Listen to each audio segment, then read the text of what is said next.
खून की प्यास पार्ट 2। और उसके बाद वो जंगल एक बार फिर से सुमन की चीखों से गूंज उठा। लेकिन आज की रात सुमन की चीखों को सुनने वाला वहां पर कोई भी नहीं था। अगर वहां पर कोई मौजूद था तो बस हरिया, जो कि अब एक भेड़िए में बदल चुका था। सुमन के बालों को पकड़कर घसीटते हुए वो जंगल के बीचों बीच एक जगह पर ले जा रहा था। अगली सुबह गांव में। अरे भाई, पता नहीं क्या बात है, अपने गांव का हरिया किसान और उसकी पत्नी सुमन दोनों गायब हैं। दोनों का कोई अता पता नहीं। अरे कैसी बातें कर रहे हो भाई, ये कब हुआ है? अरे पूरे गांव में खबर फैली पड़ी है। कल रात को दोनों खेत की तरफ जा रहे थे, लेकिन लौटकर आए ही नहीं। तो हो सकता है अपने खेत पर होंगे। पूरा गांव ढूंढ कर आया है भाई। जानते हो क्या मिला वहां पर? क्या हुआ भाई? क्या मिला? बताओ हमें, क्या मिला? अरे हरिया की पत्नी सुमन के कपड़े पड़े हुए थे। शरीर का एक एक कपड़ा फटा हुआ झोपड़ी के बाहर पड़ा था, लेकिन दोनों पति पत्नी का कोई पता ठिकाना नहीं था। अरे भाई, लेकिन उसका जो दोस्त है ना रामू किसान, उससे पता करके आते हैं ना। अब तक तो दोनों साथ ही खेत पर जाया करते थे। हाँ, हमें उसके घर जाना चाहिए भाई। चलो वहाँ चलते हैं, चलो।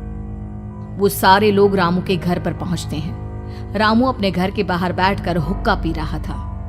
आज सारे के सारे लोग टोली बनाकर मेरे घर क्यों आ रहे हैं? क्या कोई मर गया क्या भाई? अरे कैसी बातें कर रहे हो? तुम्हारा सबसे अच्छा दोस्त हरिया और उसकी पत्नी गायब है और तुम यहाँ बैठकर हुक्का पिए जा रहे हो हैं?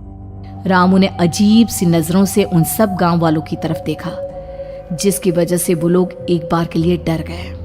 गायब है? अरे गायब नहीं है, मुक्ति मिल गई है। उन दोनों को मुक्ति मिली है। इस दुनिया में आकर हर इंसान पाप करता है और उसे उसके पापों के लिए मुक्ति मिलना बहुत जरूरी है। अरे ये कैसी बहकी बहकी बातें कर रहे हो भाई, हैं? और इसका चेहरा अजीब सा क्यों लग रहा है? लगता है दोस्त के मरने का गम बैठ गया है। पागल हो गया है शायद ये पागल। ये बात सुनते ही रामू चीख कर जोर से चिल्लाते हुए कहता है, पागल मैं नहीं हूँ, पागल तुम सब हो। और ये शैतानी जंगल अब तुम में से किसी को नहीं छोड़ने वाला, सबको खा जाएगा। याद रखना मेरी बात। शैतानी जंगल? कैसा शैतानी जंगल? लगता है रामू पागल हो चुका है। हमें यहाँ से चलना चाहिए भाई। चलो। तभी रामू की पत्नी बाहर आती है। नहीं, आप लोग इनकी बात का बुरा मत मानिए। 2 दिन पहले हरिया के साथ खेत पर गए थे। जब से वहाँ से आए हैं तब से ऐसी ही बातें कर रहे हैं। भगवान जाने ऐसा क्या देख लिया उन्होंने, खेत में कुछ भी बड़बड़ाते रहते हैं। लेकिन गांव के लोगों ने कमला की कोई बात नहीं सुनी और वो सब वहां से चले गए। रात अब धीरे धीरे ढलने लगी थी। तभी अचानक किसी ने धीमी सी आवाज में रामू को पुकारा। रामू, आ जाओ, मैं तुम्हारा इंतजार कर रहा हूँ। और सुनो, अपनी पत्नी को साथ लेकर आना, नहीं तो काम अधूरा रह जाएगा। ये आवाज सुनते ही रामू के चेहरे पर शैतानी मुस्कुराहट आ जाती है। वो धीमे कदमों से अपने घर के अंदर आता है। क्या हुआ? तबीयत ठीक है ना अब आपकी? मैं तुझे अपने साथ खेत पर ले जाने आया हूँ, चल। मैं तुम्हारे साथ कहीं नहीं जाने वाली। मुन्ना गहरी नींद में सो रहा है और उसे अकेला छोड़कर मैं तुम्हारे साथ खेत पर नहीं आ सकती। वैसे भी तुम्हारे उन खेतों में भगवान जाने कौन सा राक्षस घूम रहा है, मुझे तो डर लगता है। रामू गुस्से में दांत पीसता अपनी झोपड़ी से बाहर आ जाता है और कमला गहरी नींद में अपने बच्चे के साथ सो जाती है। तभी अचानक रात को रामू की झोपड़ी के ऊपर एक साया वही गाना गुनगुनाते हुए घूमने लगता है जो हरिया के मोबाइल में बजा करता था। मैं मौत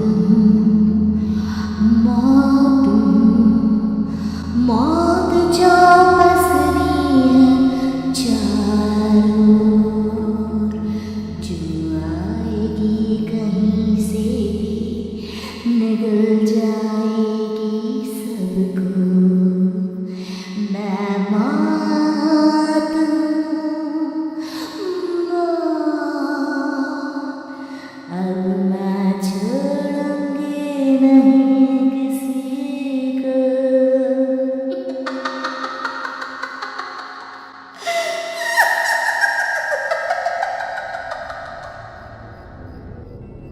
ये आवाज सुनकर रामू की पत्नी कमला की आंख खुलती है और वो देखती है कि उसका मुन्ना अपनी जगह से गायब था। कमला चीखते हुए बाहर दौड़ कर आती है।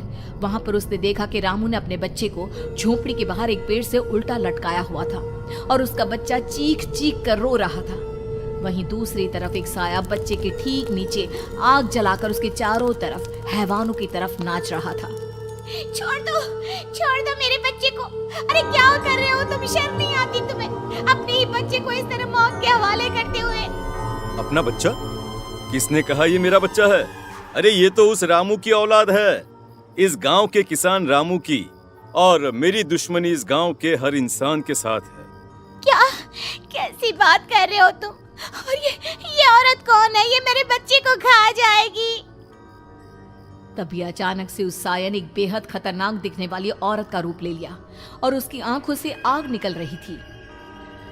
सही पहचाना तूने। मैं तेरे बच्चे को खा जाऊंगी। अगर तू अपनी इस हैवान पति रामू के साथ जंगल नहीं आई तो मैं तेरे बच्चे को खा जाऊंगी। लेकिन क्यों? आखिर क्या चाहते हो तुम मुझसे? मुझे जंगल क्यों ले जाना चाहती हो? औरत बुरी तरह से ठहाके मार मार कर जोर जोर से हंसने लगी और साथ में रामू भी। ये तो तुझे वहाँ चलने के बाद ही पता चलेगा ना। अगर तू नहीं आई तो थोड़ी देर में तेरा ये बच्चा आग में जलकर मर जाएगा। चल जल्दी। नहीं नहीं, मेरे बच्चे को छोड़ दो। तुम जहाँ कहोगे मैं तुम्हारे साथ चलने के लिए तैयार हूँ।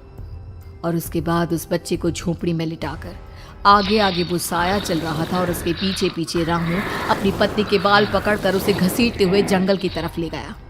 जंगल में जाने के बाद, कितनी खूबसूरत हो तुम। आज की रात बस तुम और मैं एक दूसरे के साथ रहेंगे। मुझे तुमसे बहुत डर लग रहा है। तुम्हें क्या हो गया है? तुम तो बिल्कुल ठीक थे। वो होगा जो हमारे बीच होना चाहिए। तो आओ आओ, अपने आप को मेरे हवाले कर दो। कमला ने डर की वजह से अपनी दोनों आंखें कसकर बंद कर ली थी। रामू ने बुरी तरह से चीख कर कमला से कहा, आंखें खोलो अपनी और मेरी तरफ देखो। कमला ने जैसे ही अपनी आंखें खोली उसने देखा कि रामू एक खतरनाक खूनी हैवान में बदल चुका था। कौन हो तुम? जाने दो मुझे। क्या चाहते हो मुझसे? वही जो एक आदमी एक औरत से चाहता है। मैं तुम्हारा पति रामू नहीं, बल्कि इस जंगल का एक भेड़िया हूँ, और आज की रात तुम्हारे खून से अपनी प्यास बुझा जाऊं। और उसके बाद वो जंगल कमला की दर्दनाक चीखों से गूंज उठा। अगली सुबह कमला के कपड़े भी जंगल में उसी तरह पाए गए जैसे कि सुमन के पाए गए थे। इस घटना के बाद पूरे गांव में दहशत का माहौल था। अपने माँ बाप की मौत और गांव में हो रहे इस तरह की घटनाओं की खबर सुनकर किशन शहर से गांव लौट आया था। अपने माँ बाप की बेदर्द मौत की वजह से वो बहुत परेशान था। तभी अचानक उसे अपने घर में खाट के नीचे पड़ा हुआ वो मोबाइल फोन मिला जो उसने अपने पापा हरिया को गिफ्ट किया था। अरे कितने प्यार से पापा के लिए मोबाइल फोन लेकर आया था। इसे एक दिन भी काम में नहीं ले पाए। और आखिर कौन है जो गांव में इस तरह की हत्याएं कर रहा है? क्या है इन सब के पीछे? क्या है? मुझे पता करना ही होगा, वरना एक दिन पूरा का पूरा गांव खाली हो जाएगा। इस गांव में एक भी जिंदा इंसान नहीं बचेगा।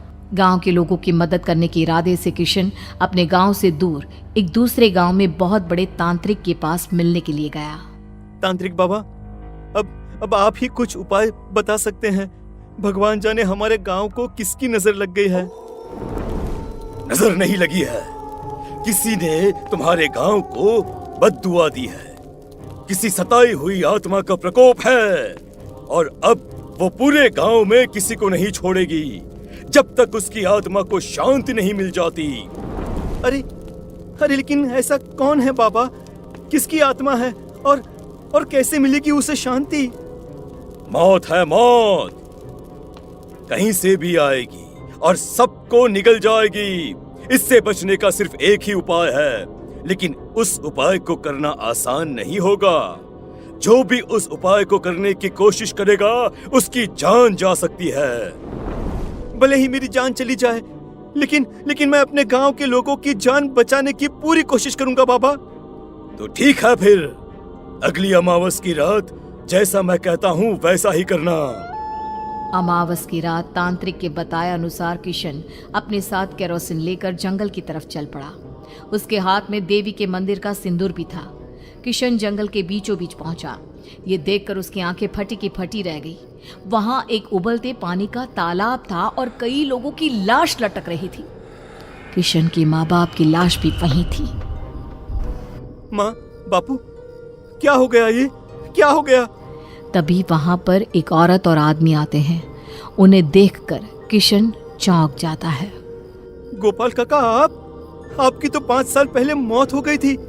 और निर्मला काकी, आप? हाँ, मौत तो हो गई थी, लेकिन तुम ये नहीं जानते कि हमारी मौत कैसे हुई थी। क्या कहना चाहते हैं आप? कुछ नहीं, बस ये जान लो कि अब इस गांव में कोई जिंदा नहीं बचेगा। लेकिन क्यों काकी? क्योंकि 5 साल पहले इन गांव वालों ने मुझे डायन बताकर पत्थर मार मार के मार डाला। मेरी कोई गलती नहीं थी। गांव का एक बच्चा क्या लापता हुआ, सारा इल्जाम मेरी पत्नी पे डाल दिया। और जब मैंने निर्मला की जान बचाने की कोशिश की तो मुझे भी मार डाला। आपके साथ ये बहुत गलत हुआ काकी, लेकिन आप जो कर रहे हैं वो भी सही नहीं है ना? तुम यहाँ से चले जाओ वरना तुम भी नहीं बचोगे। हमारी आत्मा पिछले 5 साल से मुक्ति के लिए भटक रही है। चले जाओ यहाँ से। मौका देखकर किशन सिंदूर उन दोनों के ऊपर डाल देता है। उनका शरीर जलने लगता है और वो भयानक तरीके से चिल्लाने लगते हैं। अगले ही पल किशन उनके ऊपर केरोसिन डाल देता है और वो दोनों जल जाते हैं। किशन अपने माँ बाप और दूसरी लाशों का अंतिम संस्कार करवाता है और अपने घर लौट आता है। लेकिन वो अभी भी इस बात से अनजान है कि मोबाइल अभी भी बज रहा था।